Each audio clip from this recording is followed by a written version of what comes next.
Hello friends. आज एक बार फिर मैं बात करना चाहती हूँ मैरिटल रेप के बारे में। मैंने पहले भी 2 वीडियोस बनाए थे, इस पर बड़ा हाहुला हुआ था। हमारे देश में इसके बारे में अक्सर लोग बात नहीं करते।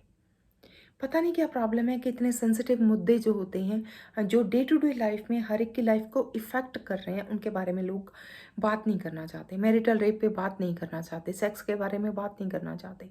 पता नहीं क्यों। और अब फिर एक बार एक केस, एक मुद्दा आया है देश में। सबको मालूम होगा कि रायपुर में एक हस्बैंड ने, 40 साल के एक हस्बैंड ने अपनी वाइफ का रेप किया, और तब तक किया जब तक कि वो मर नहीं गई। उसके साथ गलत तरीके से, अननेचुरल तरीके से रेप किया गया उसके हस्बैंड के द्वारा, और जिसके इंजरीज की वजह से उस लेडी की डेथ हो गई। उसके हस्बैंड को पकड़ा गया, अरेस्ट किया गया, लेकिन फाइनली क्या हुआ, उसको छोड़ दिया गया है। छत्तीसगढ़ की हाई कोर्ट ने उसको छोड़ दिया है। क्यों? क्योंकि भारत में marital rape is not crime. कितनी शर्म की, कितने दर्द की बात है ये। तो हम क्यों हैरान होते हैं जब हमें पता चलता है कि वो चाइना में लोग, जो हस्बैंड होता था उसको 100-200 साल पहले की बात है कि वो अपनी वाइफ का मर्डर कर देता था ना, तो उसको कत्ल नहीं गिना जाता था। क्यों?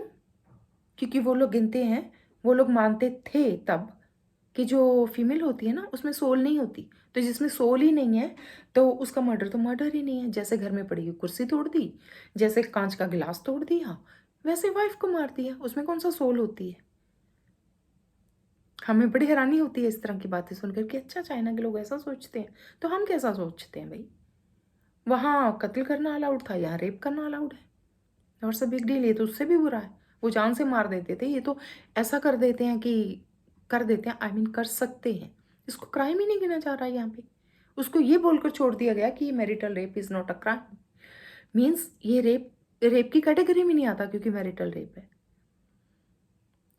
तो उस पर बहुत सारे कानून बनने चाहिए, और अगर बनते हैं तो इम्प्लीमेंट होने चाहिए।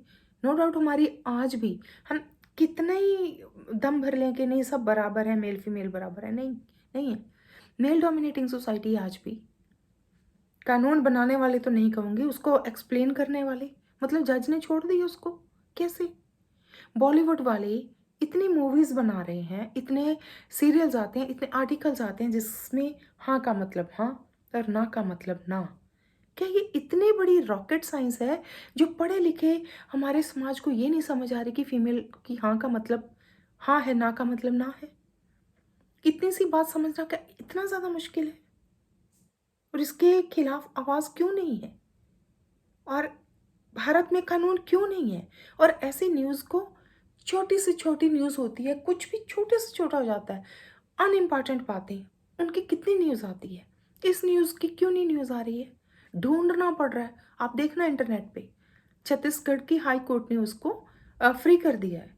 जैसी कैसे समाज में रह रहे हैं हम? किस लेवल पर जी रहे हैं हम? बातें इतनी बड़ी बड़ी, और ये वो देश है, सीता माता का देश, सरोजिनी नायडू का देश, रानी झांसी का देश।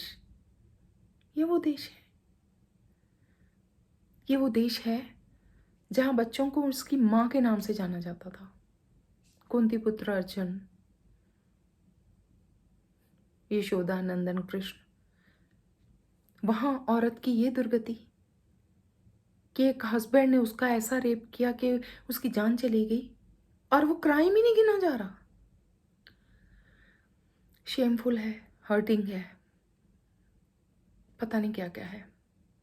आपकी इसके बारे में क्या राय है? प्लीज़ कमेंट करके ज़रूर बताइएगा। Thank you so much. ये इंसिडेंट फरवरी 2025 का है, मतलब अभी कुछ दिन पहले का। रायपुर का छत्तीसगढ़ की हाई कोर्ट में ये केस चला है। 40 साल का हस्बैंड, अननेचुरल या हार्श सेक्स, वाइफ की डेथ। आप गूगल पे, इंटरनेट पे कहीं भी इसकी डिटेल पढ़ना चाहते हैं तो पढ़िएगा।